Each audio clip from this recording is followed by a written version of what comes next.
그날이 가까웠는데 어디 가십니까? 라는 제목을 가지고 하나님 말씀을 증거하도록 하겠습니다. 여러분들과 제가 스바냐 1장의 내용을 읽었습니다.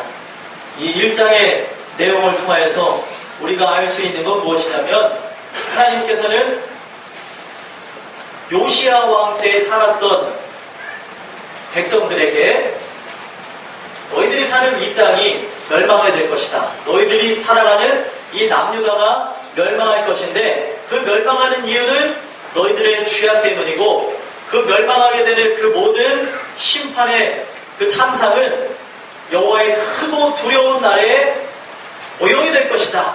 하나님께서는 그렇게 이야기를 하셨습니다. 그리고 그 이야기하신 그대로 지금 시간이 굉장히 지났죠. 이거는 요시야 왕 때에 선포됐던 하나님의 말씀입니다. 그리고 그 말씀 그대로 남유다는 멸망하였고, 이제 남은 건 무엇입니까? 여호와의 크고 두려운 날, 모든 만민에게 임하는 심판의 날만 남았다는 것입니다. 이제 여러분들과 저는 오늘 이 듣게 되는 말씀을 통하여서 그 유다 백성이 왜 멸망하는가를 살펴보시고, 또 그 모든 부분을 면밀하게 다 보셔서, 오늘 우리가 이제 곧 있으면 심판의 날을 만나게 되어지는데, 여러분들과 저는 심판의 날이 가까운다 하여도 주님의 뜻대로 걸어가심으로 승리하는 주님의 백성, 주님이 주시는 은혜로 천국 들어가는데 문제가 없는 진정한 주님의 자녀가 되시기를 간절히 소망합니다. 그날이 가까이 왔습니다. 이미 이 말씀을 선포했던 것은 수천 년 전이었지만, 이제 수천 년이 지난 이 시대는 남유다라는 그 나라가 있었던 그때보다도 죄악이 더 만연해지는, 죄악이 더 창궐해지고, 죄악이 관영되어졌다는 건 꽉 차 있다는 것입니다. 곧 있으면 그날이 올 것인데, 심판의 날이 올 것인데, 많은 주님의 백성들, 많은 주님의 자녀들이 잘못된 길을 걸어가고 있다는 거예요. 여러분들과 제가 오늘 말씀을 통해서 원초적으로 질문을 던지셨으면 좋겠어요. 내가 그날이 가까웠는데 다른 길을 걸어간다는 것은 은혜가 떨어졌을 수도 있고요, 또 다른 길을 걸어간다는 것은 하나님의 자녀가 아닐 수 있는 것입니다. 문제는 하나님의 자녀가 아니라면 어떻게 하겠냐는 거예요. 우리에게 이 많은 기회를 주셨을 때 우리가 주님 앞에 돌아오지 않는다면 아무 의미가 없습니다. 여러분들과 제가 하나님의 은혜로 내가 다시 돌아오겠지, 어떻게 되겠지라는 생각을 갖지 마셨으면 좋겠어요. 어떻게 되겠지가 아니고, 오늘 말씀에 보면 구체적으로 나와 있는데, 하나님을 찾아야 될 사람은 하나님을 찾아야 되고요, 하나님을 부르짖어야 될 사람들은 부르짖어야 됩니다. 여러분들 오늘 말씀을 통해서 그 유다의 멸망의 참상, 그 예언을 통하여서 우리에게 임하게 될 그 여호와의 크고 두려운 날, 그 심판의 날, 여러분들과 저는 하나님의 영광을 찬송하고 기뻐 하나님을 높이는 여러분들과 제가 되기를 간절히 소망합니다. 그래서 좀 더 구체적으로 그들의 멸망의 모습을 보니까 1절에 보면은 그들의 시제를 밝혀주는 말씀이 있습니다. 1절 한번 읽어보겠습니다. 읽겠습니다. 시작. 아몬의 아들 유다왕 요시야의 시대에 스바냐에게 임한 여호와의 말씀이라. 스바냐는 히스기야의 현손이요 아마랴의 증손이요 그다랴의 손자요 구시의 아들이었더라. 아멘. 자, 여기 보면은 이 스바냐가 일했던 시대를 말해주고 있는데, 스바냐가 지금 유다왕 요시야 왕의 시대에 이 선지자 일을 감당하는 걸 알 수 있습니다. 근데 지금 요시야 왕이 이 거슬러서 올라가면은 히스기야의 현손, 스바냐뿐만 아니라 요시야까지도 히스기야의 현손이 되어지는데, 이걸 통해서 얘기하시고자 하는 의도가 무엇이냐면, 히스기야 왕 때에 대대적인 종교개혁이 있었습니다. 그들이 죄악을 숨기고 그의 아버지 아몬이 아니고 아하스죠. 아하스 왕이 그 나라를 부강하게 하기 위해서 다른 나라의 신들을 들여오고 그것에 의해서 이스라엘 전역이 다 우상숭배로 아주 형편없을 정도로 황폐해져가는 그때에 하나님이 훗날에 히스기야 왕, 아스 왕의 아들인 히스기야 왕을 통하여서 그 나라의 모든 것들을 다 갈아엎었습니다. 그들이 세운 우상들도 육신적으로 무너졌고요. 하나님께서는 그들의 마음에 세워졌던 우상들도 무너뜨리는 귀한 일을 감당하셨습니다. 그리고 시간이 지났어요. 그리고 시간이 지났는데 종교개혁이 일어났지만 그들 마음에 아직까지도 우상이 남아있고 그런 여러가지 하나님의 강력한 역사가 있었음에도 불구하고 그 땅에 죄악이 끊어져 있지 않은 그 모든 걸 보면서 하나님께서는 심판을 주시겠다고 얘기하신 겁니다. 요시야 왕도 어떤 왕입니까? 요시야 왕도 종교개혁을 일으켰던 왕입니다.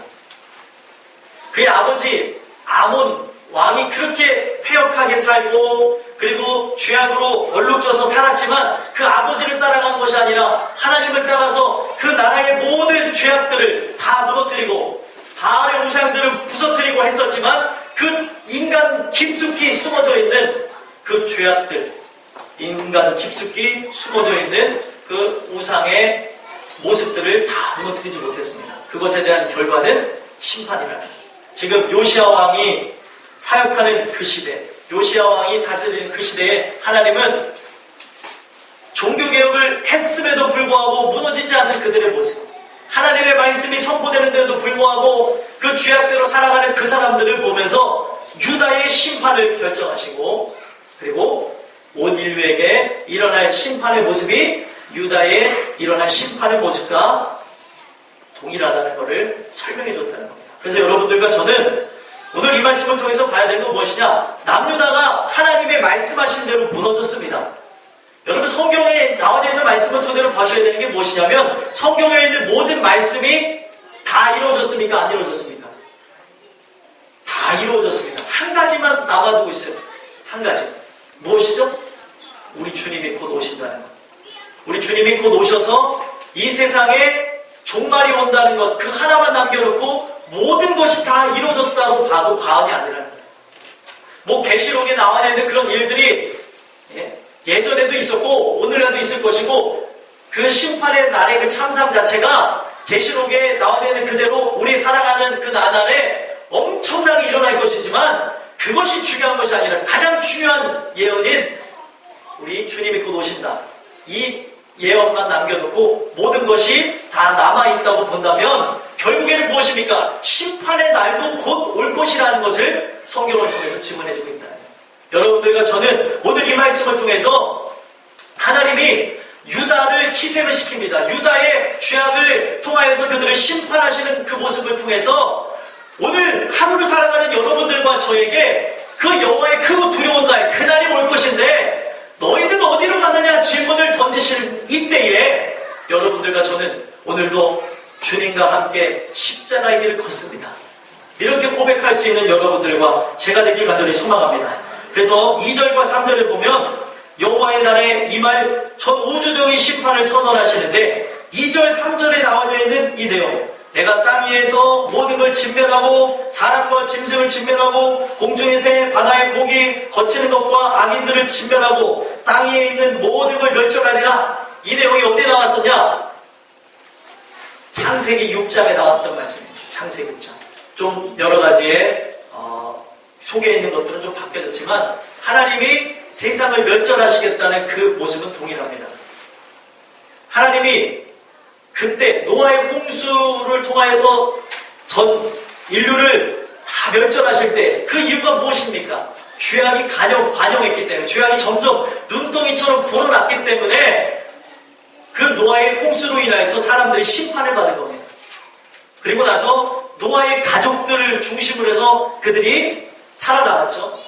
노아의 가족들 8명의 식구만 살아남고 난 후에 하나님이 창세기 9장에 보니까 무지개 언약을 주시면서 내가 다시는 물로는 심판하지 않겠다고 얘기하십니다. 그리고 나서 지금 또 심판을 주신다고 하는데 하나님이 그러면 어떤 심판을 주시겠냐는 거예요. 하나님 무슨 심판을 주시죠? 불로서 심판하신다고 오늘 읽은 본문의 말씀 18절에 보니까 그들이 은과 금이 여호와의 분노의 날에 등이 그들을 건지지 못할 것이며 이 온 땅이 여호와의 질투 투의 불에 삼켜지리니 이는 여호와가 이 땅 모든 주민을 멸절하되 놀랍게 멸절할 것입니다. 여러분들, 하나님께서 이 세상을 심판하시겠다고 얘기합니다. 왜 하나님이 심판하시느냐? 그 심판을 하시는 그 이유 자체가 4절에서부터 6절까지 나와 있습니다. 4절에서부터 6절.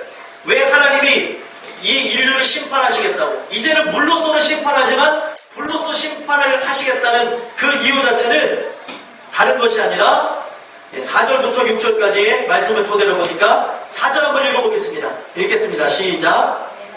유다와 예루살렘의 모든 주민들 위에 손을 펴서 남아있는 바알을 그곳에서 멸절하며 그마림이란 이름과 및 그 제사장들을 아울러 멸절하며. 아멘. 자, 지금 하나님께서 유다를 멸망시키겠다는 그 내용, 4절에서부터 6절까지 보면 유다가 왜 멸망해야 되는지를 이유를 토대로 해서 전 인류에 일어날 심판이 유다의 모습과 같다는 것을 설명하시는 건데, 왜 멸망한다고 합니까? 4절에 보니까 주민들 위에 하나님이 손을 펴시는데 남아있는 바알 때문에 무너지는 것이고, 그마림이라는 이름과 및 그 제사장들 때문에 멸절한다. 그리고 또 5절에도 못 때문에 멸망한다. 또 6절에 못 때문에 멸망한다 얘기하고 있습니다. 먼저 4절에 있는 말씀을 제가 해석을 해드리면 바알신 때문에 멸망하게 된다.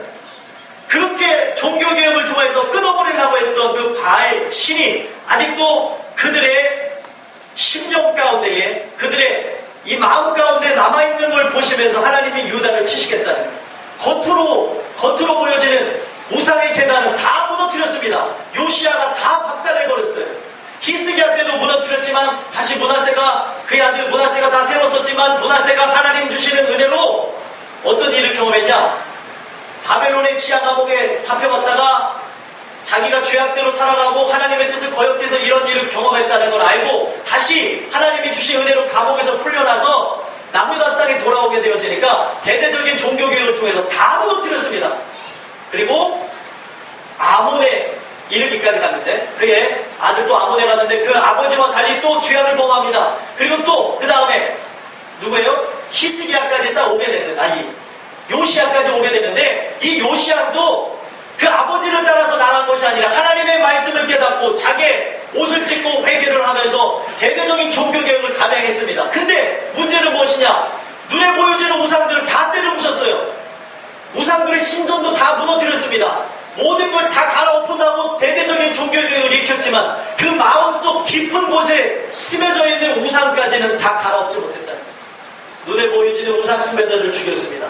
그러나 눈에 보이지 않는 우상 숭배자들을 죽이지 못했어요. 그럼으로써 아직도 이 안에 많은 사람들이 우상을 숭배하고 있었습니다. 바알신을 섬기고 있었어요. 이 말이 무엇이냐면 다른 것을 의미하는 게 아닙니다. 바알신이라는 것은 예나 지금이나 어떤 우상을 이렇게 숭배하는 게 문제가 아니고, 바알이라는 것은 지금은 눈에 보이지는 신은 아니지만 인간의 사상 깊숙이 들어와서 우리의 탐욕을 자극하는 신으로 남아져 있다는 거예요. 그래서 이스라엘이 왜 멸망하게 됐냐? 입술로는 하나님을 경외합니다. 입술로는 하나님을 사랑한다고 합니다. 입술로는 하나님 뜻대로 살겠다고 하지만 마음의 속 하나님과 멀다는 거예요. 진정한 그 중심에는 풍요롭게 하는 그 신. 하나님은 우리를 구원하기 위해서 우리에게 험난한 고난도 주시고 역경도 주시고 환난을 주시지만 바알신은 뭐냐? 풍요의 신이에요. 다산의 신입니다. 그래서 잘 먹고 잘 사는 그런 바람들을 막 주게끔 하는 것이 이 바알신이었다는 겁니다. 그 모든 걸 다 갈아엎었지만 인간의 마음 깊숙이 내면에 무엇이 남아있는 거예요? 잘 먹고 잘 살아야지. 인간 그 내면 깊숙한 그곳에는 하나님의 뜻을 원하는 것이 아니라 오늘도 내 인생에서 성공하고자 하는, 내 인생에서 승리하고자 하는 이 땅에서의 풍요를 원하는 그 마음이 하나님은 우상숭배라고 말하신다. 모든 걸 다 변화시켰지만 그들의 마음을 변화시킨 것은 하나님이시기에 이 심판을 결정하시고 심판을 예언하면서 우리의 마음을 돌아보라고 얘기하는 거예요. 그 당시에 이 말씀이 선포되면서 자기 안에 아직도 우상에 남아있는 것 바알신이 있다는 걸 깨닫고 기도하고 회개한 사람은 하나님 주신 은혜로 구원을 받았습니다. 마찬가지로 지금 시간이 수천 년 지났는데 오늘 우리가 이 말씀을 들으면서 내 안에 탐욕적인 것이 남아있고 내 안에 아직도 이 바알신이 살아있다는 걸 알고 있다면 이 말씀을 들은 즉시 회개하시라는 거예요. 이거를 우리가 회개하지 않으면 바로 멸망의 대상이 된다는 겁니다. 그리고 그마님이라는 것은 무엇이냐? 검은 옷을 입었다는 뜻인데, 검은 옷을 입었다는 건 무엇이냐면 하나님이 주시는 그 온전한 의복을 입고 제사를 드려야 되는 제사장들이 검은 옷을 입고 탐욕의 옷을 입고 또 부흥이라는 것에 눈이 멀어서 진정한 부흥이 아닙니다. 이 내적인 부흥이 아니라 수적인 부흥에 눈이 멀어서 다른 것과 이렇게 타협을 해서 예배드리는 것을 의미하는 거죠. 이러한 모든 것들을 하나님이 멸하시겠다고 얘기하는 것이고요. 또 5절에 보니까 뭐라고 나와 있습니까? 한번 읽어보겠습니다. 시작. 또 지붕에서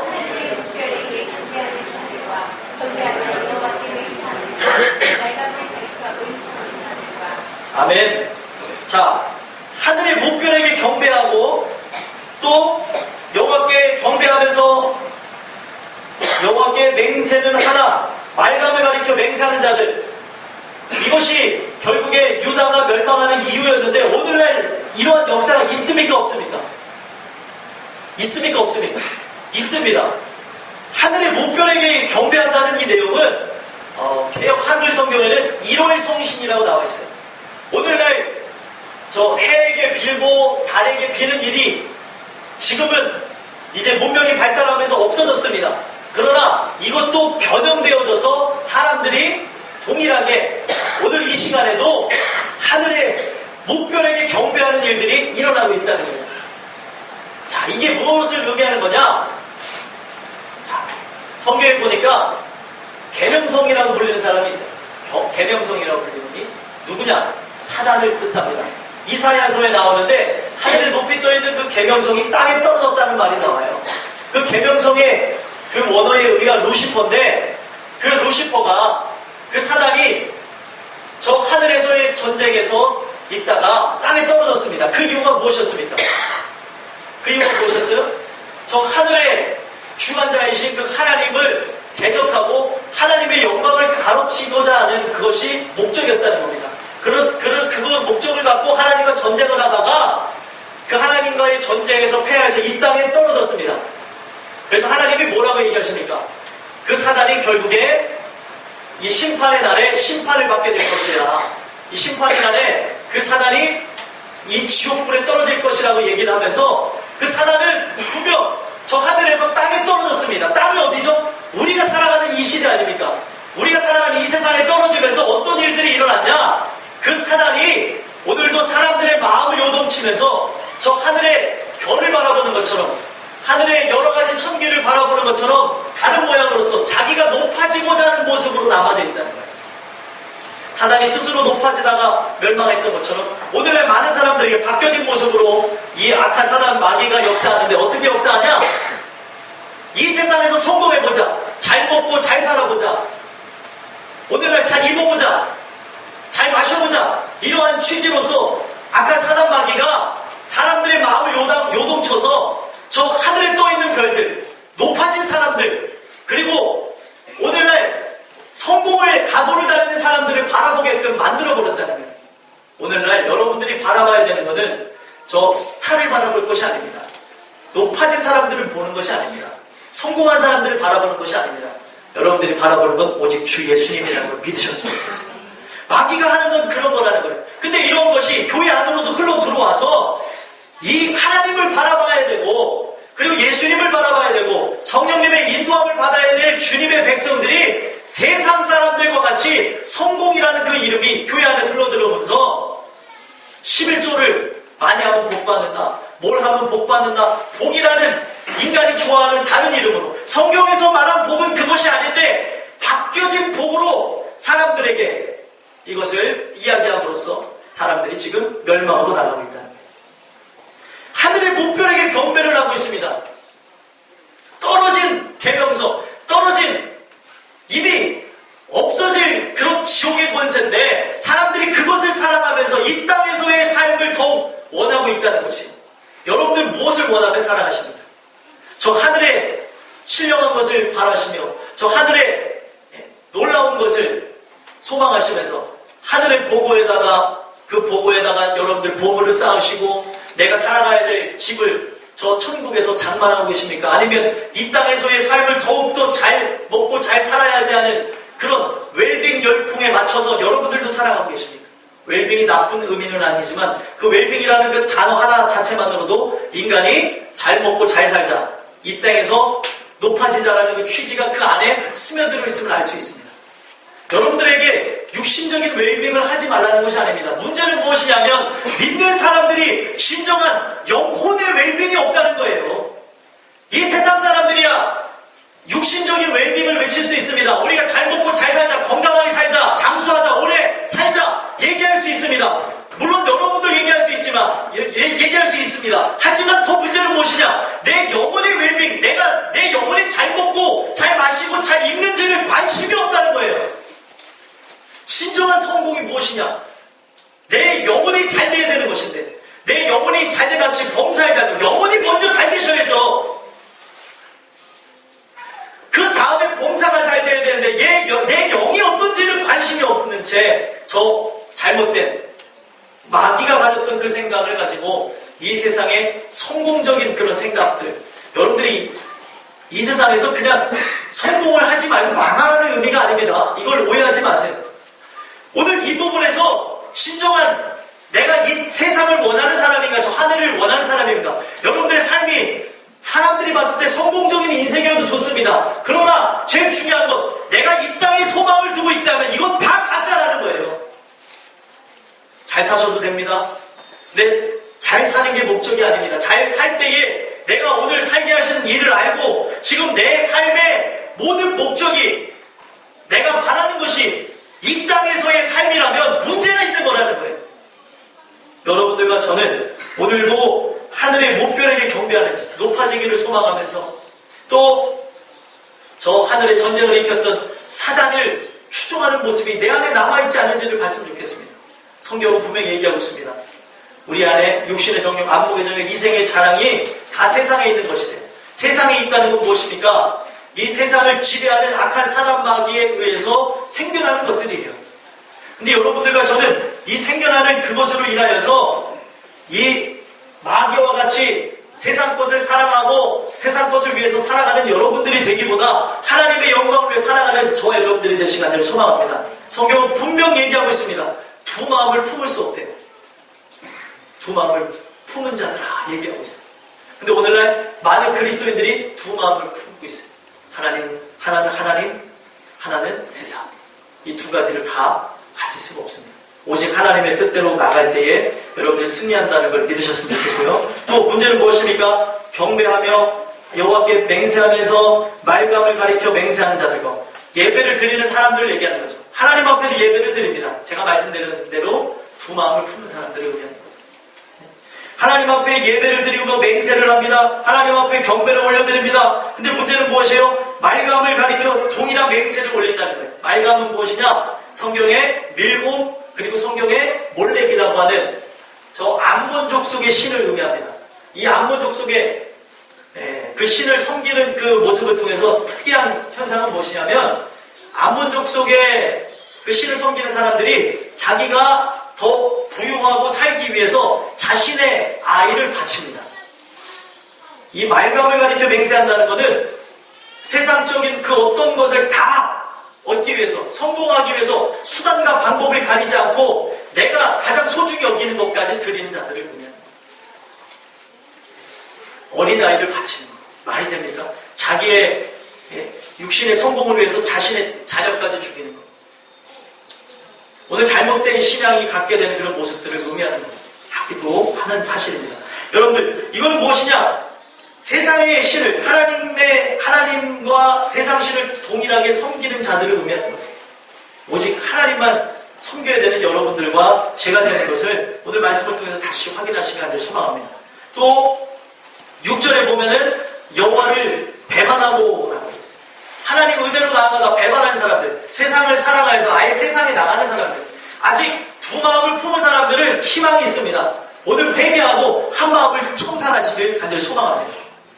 이 한 마음을 청산한다고 끝납니까? 계속해서 올라와요. 육신을 입고 있는 동안에 계속 올라오지만 여러분들이 주시는 그 은혜를 향해서 여호와 하나님만 바라보고 나간다면 이 마음도 하나님이 다 이기게 하실 줄 믿습니다. 근데 반대죠. 이걸 청산하고 하나님의 뜻대로 나가면 괜찮은데 반대로 세상의 뜻대로 나가서 여호와를 배반하는 사람들 심판의 대상이 된다. 그리고 배반하고 따르지 아니한 자들 또 동일한 말이죠. 그 다음에 여호와를 찾지도 아니하며 구하지도 아니한 자들을 멸절하리라. 이거는요 하나님을 만나지 못했는데 하나님을 찾지 않고 구하지 않는 사람들을 의미하기도 하고요. 무신론자들도 여기에 속하게 됩니다. 왜요? 무신론자들은 하나님을 찾습니까? 안 찾죠. 하나님을 구하지도 않죠. 근데 오늘날 문제는 무엇이냐? 무신론자들도 아닌데 이 교회 안에 참된 그리스도인이 되지 않은 자들이 내가 그리스도인인지 그리스도인이 아닌지는 관심은 없고 내가 아직 하나님 주신 은혜를 거듭나지 않았는데도 불구하고 하나님을 구하지도 않고 찾지도 않는다는 거예요.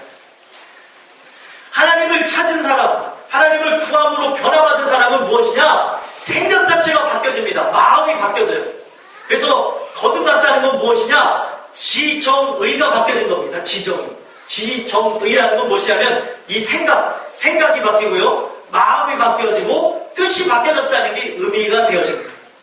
근데 정말 중요한 건 무엇입니까? 하나님이 주시는 그 은혜로 인하여서 예수님이 이 안에서 함께 계심으로써 생각이 바뀌어지고 마음이 바뀌어지고 뜻이 바뀌어졌다는 사람들이 오늘도 무엇을 하고 있냐는 거예요. 오늘도 세상 사람들이 원하는 그 성공을 교회 안으로 끌어들여서 기복주의를 만들었고 세상 사람들이 원하는 그 모든 것들을 교회 안으로 불러들여서 오직 그냥 숫자가 불어나는 것이 성공인 것 마냥 목회자들서부터 그것에 다 넘어가고 있다는 거예요.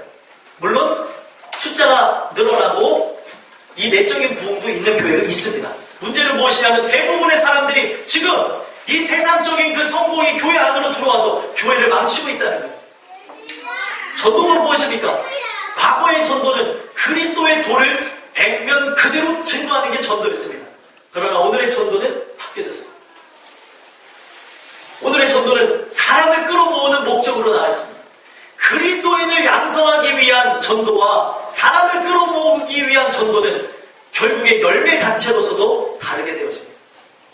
물론 거기서 하나님의 특별한 은혜가 있어서 하나님의 은혜를 받는 사람들도 있을 수 있겠지만 중요한 것은 목적이 이 세상적인 탐욕에 의해서 이루어지다 보니까 교회가 은혜로 나아가고 하나님의 영광으로 나아가고 천성으로 이끌고 나가야 되는 모습에서 산으로 가고 바다로 가는 모습이 나옵니다.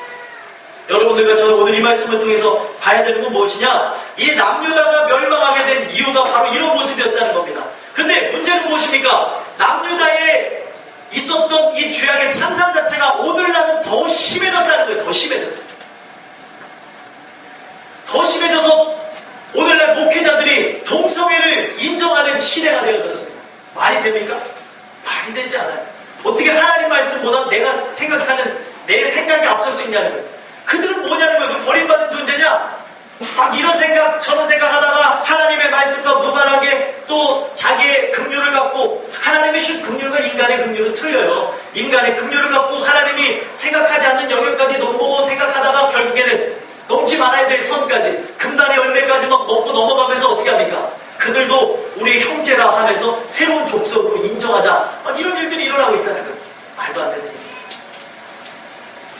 남자와 여자를 왜 창조하셨냐는 거예요. 남자와 여자가 둘이 만나서 한 몸을 이룬다는 얘기를 왜 하셨냐는 거예요. 하나님은. 그리고 분명 남색하는 자들은 다 직결 심판 대상이었습니다. 그 말씀은 다 어디 갔냐는 거예요. 사랑이 무엇입니까 여러분들? 거기서 우리는 진정한 사랑을 알 수 있죠. 사랑은요 무조건 덮어주는 게 사랑이 아니라 잘못된 길을 걸어가면은 쥐어 박아서라도 온전한 길을 가게 하는 게 사랑입니다. 아멘이십니까? 이해가 가세요? 왜 오늘날 사랑이 무조건적으로 덮어주는 줄 아냐는 거예요. 히브리서의 말씀만 봐도 정확하게 알 수 있습니다. 히브리서의 말씀 히브리서에 보면은요 12장에 보면은 12장 4절에서부터 13절까지 보면 징계의 의의와 신앙의 분만을 촉구하고 있는데, 징계가 없으면 뭐라고 나와 있냐면 사생자래요. 우리가 하나님의 자녀가 아니라고 얘기하고 있습니다. 이 얘기 뭐냐면, 하나님은 우리의 인생 속에 관심이 무엇이냐? 징계를 통하여서 구원을 받을 수만 있다면 육신이 고통받고 고난받는 것에 관심이 있는 것이 아니라 내가 영원토록 사는 것에 관심을 갖는다는 거예요. 여러분 생각해보세요. 학생들한테도 질문을 던졌던 거예요. 예를 들면 좀 표현이 과격할 수 있지만, 우리가 죄악을 범합니다. 죄악을 범하는데 눈이 계속 탐욕스러운 것을 막 원하고 잘못된 것을 막 보고 즐거워하는 그 모습이 있어요. 이것 때문에, 이 눈 때문에 만약에 지옥에 간다면 예수님께서 하신 말씀은 눈을 빼버리라 했어요. 그렇다고 제가 늘 말씀드렸죠. 눈 빼라는 것이 아니라 이 모든 부분에서 하나님 주시는 그 은혜로 인하여서 이 모든 나의 정욕을 이길 만한 그 하나님의 놀라운 그 은혜를 간구하라는 거예요. 그만한 결단은 인간의 결단이 아닙니다. 하나님이 주시는 결단을 통하여서 되는 것이라는 거예요. 어떤 분이 목회자인데 그러면 안 되는데 자기가 탐욕이 막 올라오고 잘못된 그 길로 걸어가는 걸 보면서 이제 자녀를 다 낳은 후에 그분이 결단한 게 무엇이냐면 자신의 성기를 거세했다는 얘기를 들었어요. 어떤 분이 그걸 놀랍게 보면서 박수를 쳤다고 합니다. 잘못된. 왜 그렇습니까? 우리 안에 올라오는 탐욕은 어떻게 할 겁니까? 제일 중요한 건 여러 가지 기능이 상실됐다고 해서 끝나는 것이 아니라 이 아내가 중요한 거라는 거예요. 아내가. 하나님의 말씀은 뭐 이런 부분을 자르고 해서 이걸 안 하게 하는 게 중요한 것이 아니라 율법은 뭐냐면 내 안의 속까지 들여다보는 것이죠. 진정한 율법은 뭐냐면 겉으로만 지키는 것이 아니라 내 마음도 바뀌어진 상태에서 그리스도와 함께 지켜지는 걸 의미하는 겁니다. 그러면 내 생각이 마음대로 죄짓는 건 어떻게 하겠냐는 거예요. 의미가 없는데 그렇게 큰 결단을 내려서 평생 동안 그렇게 살아가는 목사님 같습니다. 인간적으로 존경할 수 있지만 그거는 문제는 것입니다. 제가 뭘 말씀드리시냐? 사랑은 무엇이냐? 사랑은 잘못된 길. 여러분들 생각해보세요. 여러분들의 자녀가 잘못된 길을 걸어가고 있습니다. 그러면 잘못된 길을 걸어가는데 오냐 하면서 받아주실 수 있겠냐는 거예요. 그래, 잘하고 있다. 하나님이 너를 도와주실 거야. 그래, 하나님이 언젠가를 너를 다시 돌려주실 수 있겠지.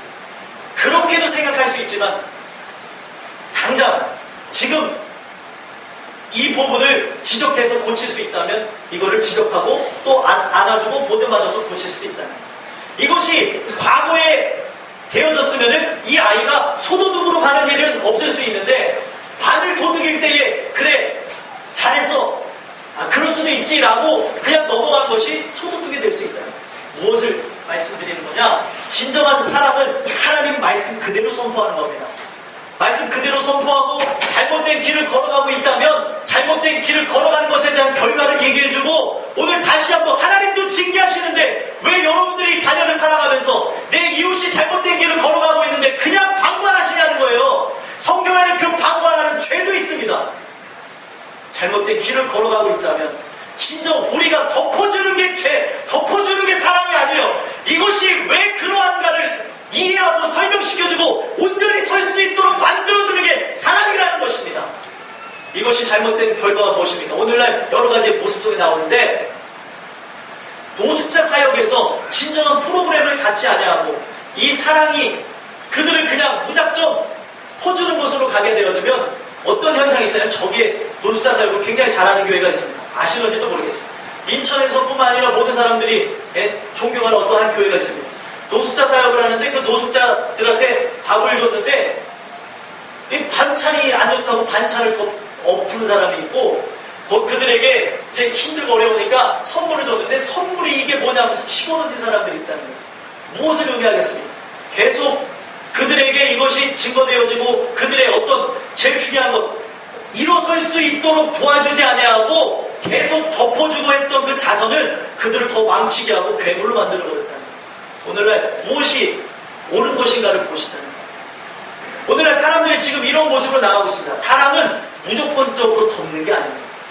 여러분들과 저는 오늘 이 말씀을 통하여서 하나님이 말씀하신 것을 보자는 거예요. 동성애 그 부분을 하나님이 어떻게 다루셨냐는 거죠.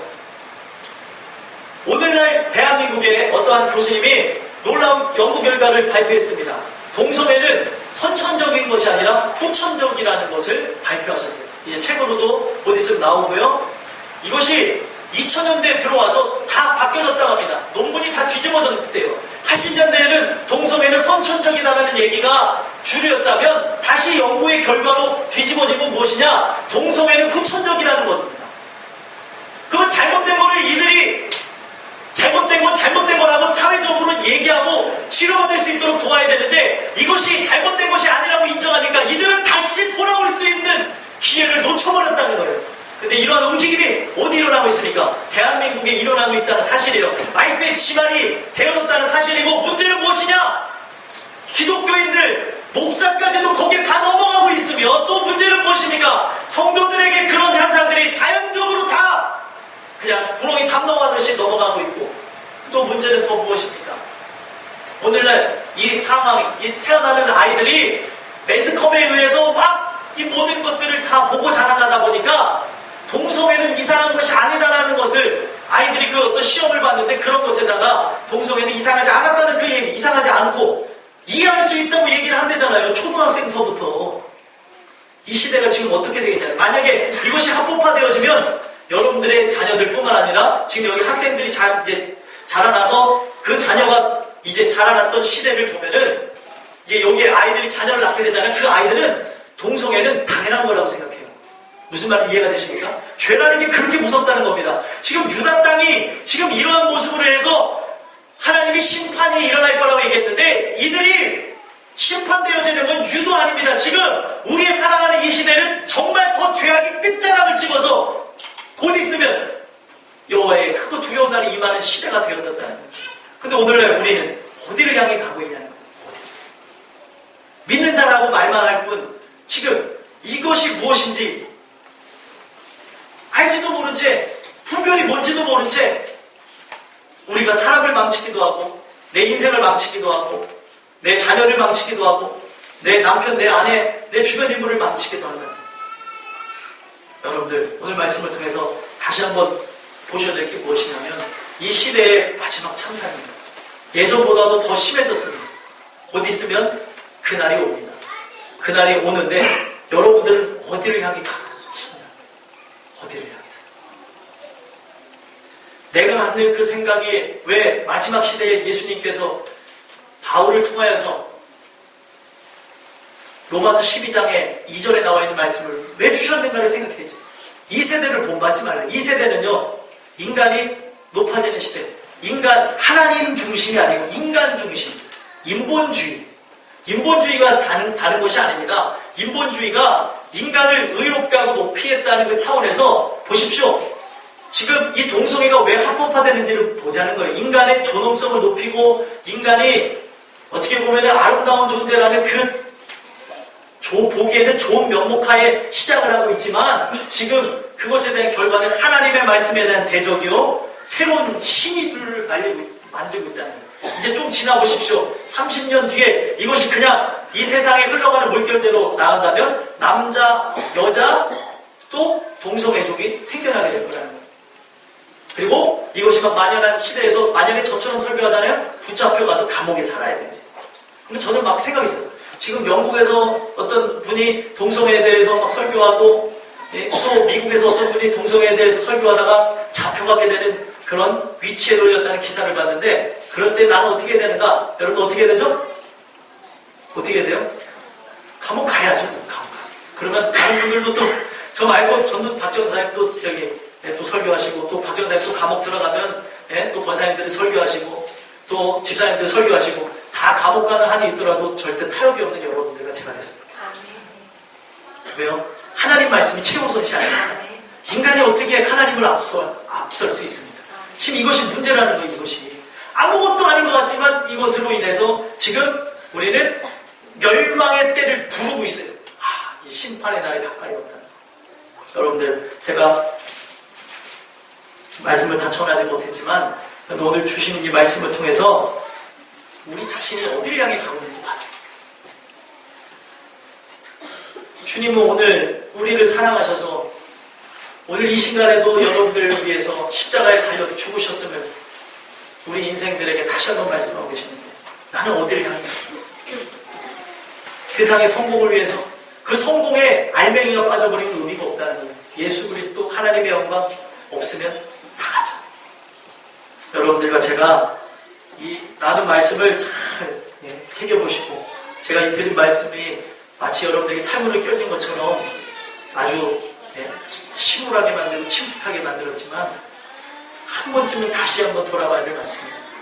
오늘 이 말씀 전하니까 깊이 들어가는 사람은 깊이 들어가겠지만 반대로 깊이 들어가시는 분들도 있어요. 오늘 말씀을 통해서 돌아봐야 될 건 돌아봐야 됩니다. 제일 중요한 건 남을 보지 마세요. 말씀은요, 내 자신을 보는 겁니다. 남을 보면 의미가 없는 거예요. 내 자신이 지금 어디를 향해 가고 있는지를 보셔서 이 마지막 시대에 심판의 양면성이 있습니다. 심판의 양면성. 말 그대로 심판을 받는 자들이 있고 심판이 아니라 구원을 받는 자들이 있습니다. 여러분들과 저는 구원받는 주님의 자녀가 될 수 있게 되기를 주 예수 그리스도의 이름으로 소망합니다. 다음 말씀은 이어서 오후 예배 때 하도록 하겠습니다. 기도하겠습니다. 하나님 감사합니다.